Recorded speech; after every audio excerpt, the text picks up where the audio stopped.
Clip number 785۔ اس clip میں آپ قرآن پاک کی سورہ مریم کی آیت نمبر 49 سے 51 تک کی تلاوت، ترجمہ اور تفسیر قرآن صراط الجنان سماعت فرمائیں گے۔ بسم اللہ الرحمن الرحیم۔ ترجمہ، اللہ کے نام سے شروع جو نہایت مہربان رحمت والا ہے۔ فلما اعتزلهم وما يعبدون من دون الله وهبنا له اسحاق ويعقوب وكلا جعلنا نبيا۔ ترجمہ، پھر جب ابراہیم لوگوں سے اور اللہ کے سوا جن بتوں کی وہ عبادت کرتے تھے ان سے جدا ہو گئے تو ہم نے اسے اسحاق اور اس کے بعد یعقوب عطا کیے اور ان سب کو ہم نے نبی بنایا۔ فلما اعتزلهم، پھر جب ابراہیم لوگوں سے جدا ہو گئے۔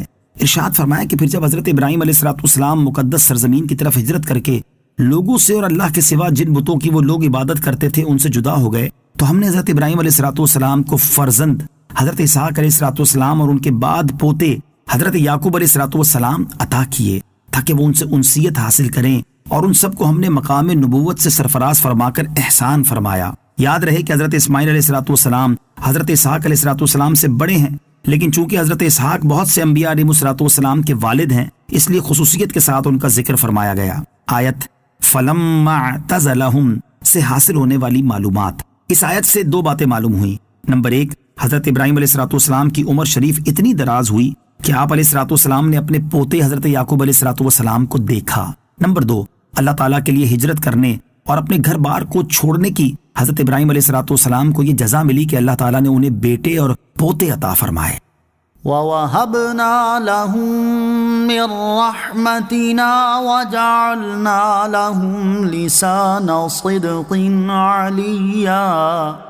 ترجمہ، اور ہم نے انہیں اپنی رحمت عطا کی اور ان کے لیے سچی بلند شہرت رکھی۔ وَوَهَبْنَا لَهُم مِّن رَّحْمَتِنَا، اور ہم نے انہیں اپنی رحمت عطا کی۔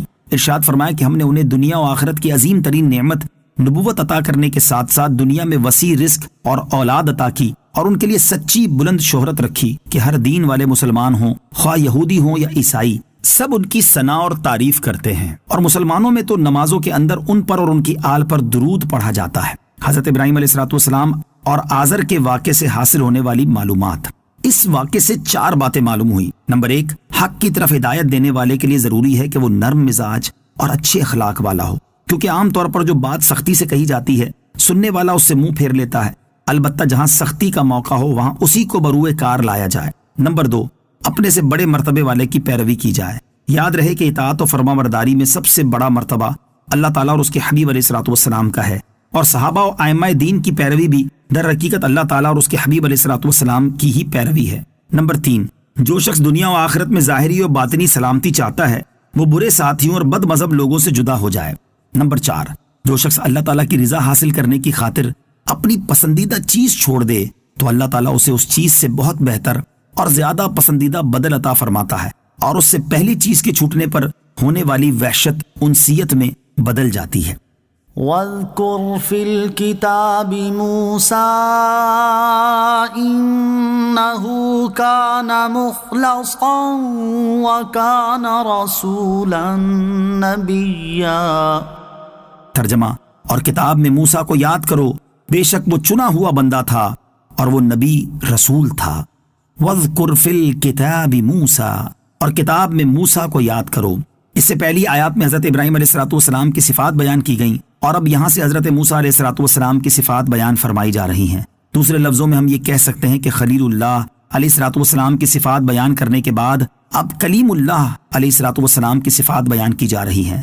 حضرت موسیٰ علیہ السلام کی 5 صفات، اس رکوع میں حضرت موسیٰ علیہ السلام کی 5 صفات بیان کی گئی ہیں۔ نمبر 1، آپ علیہ السلام اللہ عز و جل کے چنے ہوئے اور برگزیدہ بندے تھے۔ نمبر 2، آپ علیہ السلام رسول و نبی تھے۔ نمبر 3، آپ علیہ السلام سے اللہ تعالیٰ نے کلام فرمایا۔ نمبر 4، آپ علیہ السلام کو اپنا قرب بخشا۔ نمبر 5، آپ علیہ السلام کی خواہش پر آپ کے بھائی حضرت ہارون علیہ السلام کو نبوت عطا کی۔ حضرت موسیٰ علیہ السلام حضرت یعقوب علیہ السلام کی اولاد میں سے ہیں، اس لیے ان کا ذکر حضرت اسماعیل علیہ السلام سے پہلے فرمایا تاکہ دادا اور پوتے کے ذکر میں فاصلہ نہ ہو، ورنہ حضرت اسماعیل علیہ الصلوۃ والسلام حضرت موسیٰ سے بہت پہلے کے ہیں۔